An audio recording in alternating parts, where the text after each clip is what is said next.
Hey everybody, it's Coin Snobz. I'm Keith. I'm Jason. And we are going to take a much needed break from quarters and switch gears, go to some nickels. Yeah. After going through Enough.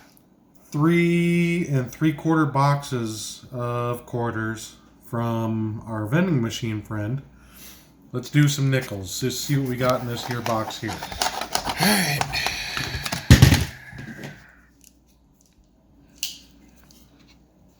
Maybe they're uncirculated. That'd be a good thing or a bad thing if they're uncirculated? That's a tough question because I don't know if 2020s have come up with anything. Other than maybe just being low mintage, which Yeah. we don't really know for sure yet. And they're circulated. Yep, circulated. Alright, we'll be back.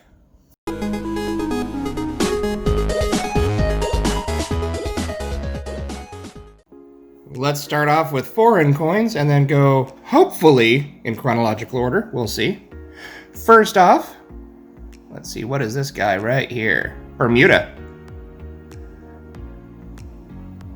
2001, and it's got a fish on it.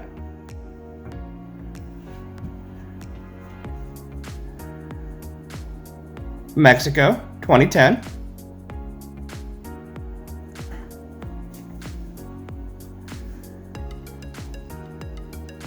$1939. Plain. Unfortunately, no S or D mint mark on it, but 1939 is certainly nothing to sneeze at.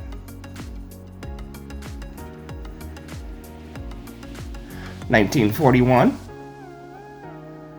This one is, if it'll focus.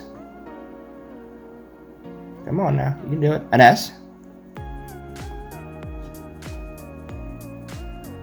Another 1941. Plain. Come on now.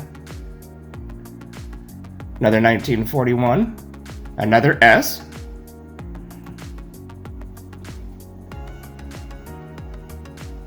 $1942. Plain.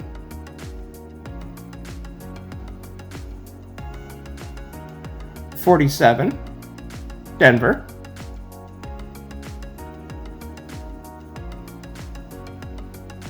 $1948. Denver. Not in very good shape. Spent a little bit of time in a street somewhere. 1953. Denver.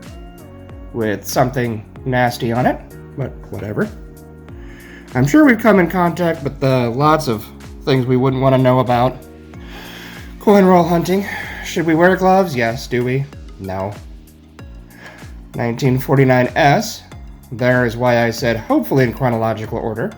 I had them in chronological order at one point, and then a little bit of an accident trying to put them on the table. 1952. Denver.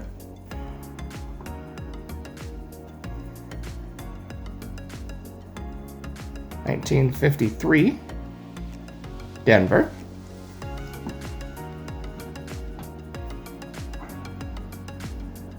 54. Denver.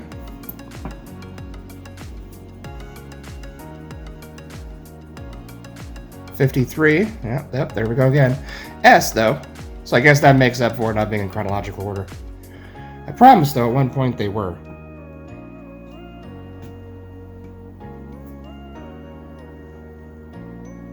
$53. Plain.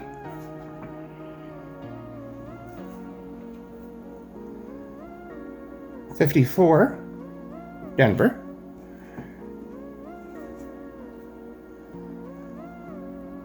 $54. Denver.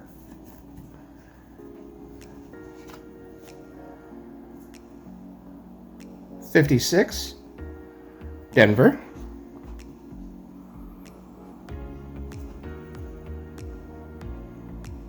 $57. Denver.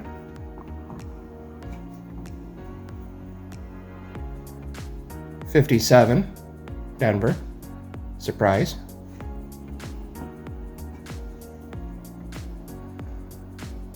58, Denver.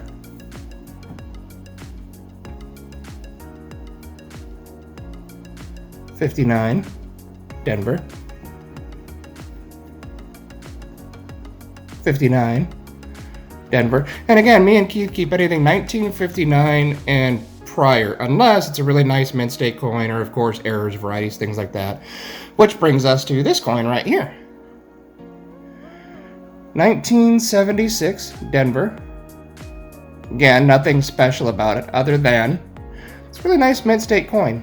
Not the best strike, but I mean, we just don't have the heart to get rid of something like this if it's found in mint state condition, so we'll keep that. And now, let's get to the good stuff. Now we're talking some silver. 1943, Philadelphia. A little bit of lamination on it. Let's take a look at that. All right. As you can see right here, above his eye, above his temple area there, kind of going towards the S. Fairly common, actually, with war nickels. 35% silver, but they also contain, I believe, manganese and copper.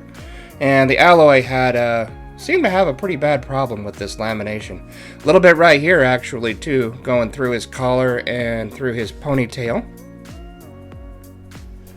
And then on the reverse, I believe there is some there as well. Let's see. Oh yeah, yep. Between Monticello and 5 cents, pretty good amount actually. In fact, there's some there where it's actually peeled completely off. And going all the way through United, all the way to the edge. Pretty good amount of lamination. Again, for war nickels though, just not uncommon. 35% silver, don't forget that part. 1943 S, we're getting better. Alright, take a little looky peek at this one. Nothing out of the ordinary, no signs of a 2 below that 3. We actually do have a couple of those. I think we actually did find one in circulation a little over a year ago, but not positive. I do know I bought one from a local coin shop here a few years ago.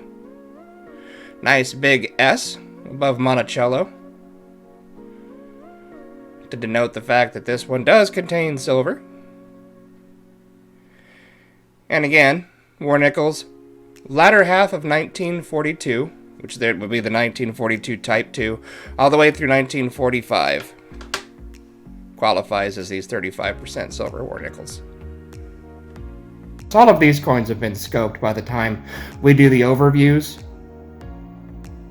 I already pretty much know what's here, although, again, we kind of do have a sickness when it comes to looking at these coins over and over and over again. I myself have been known to look at coins for over an hour just to make sure I see or don't see what is there. 1945, or sorry, 44. So now you know the truth. I actually can't count. That's why they're not in chronological order. But anyways, Philadelphia. Not a bad looking coin. Kind of like the toning on it. And not a bad looking 44 at all.